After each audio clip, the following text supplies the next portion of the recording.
The graphic details of this case are just beginning to come to light, and we know there are many unanswered questions. Let's continue our team coverage now. Team 12's Joe Dana and Tram Mai are answering some of the questions that you, our viewers, have about this case. Guys?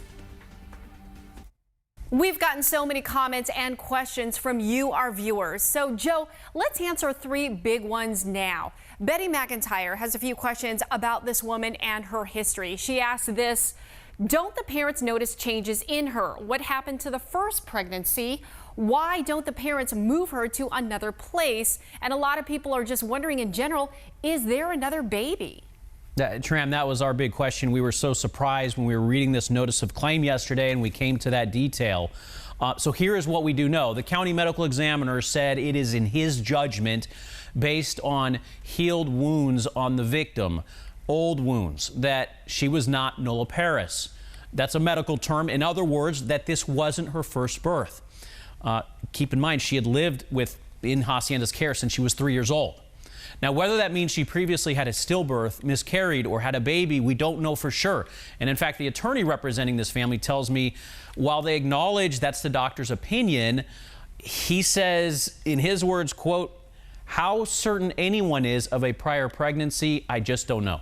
So the family is really at a loss here. The woman has been moved out of Hacienda and is in the custody of the family with state-funded medical care.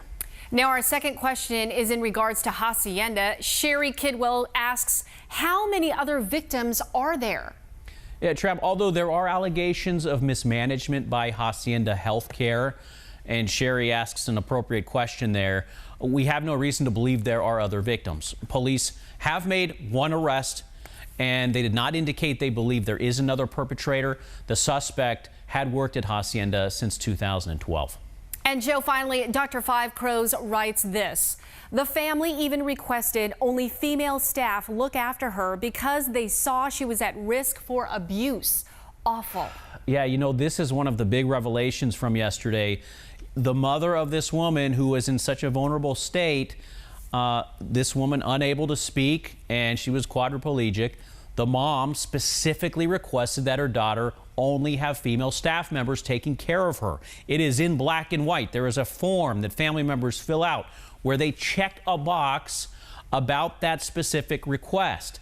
And according to the notice, the mom has made that request repeatedly since 2002 and was told that her request was being honored.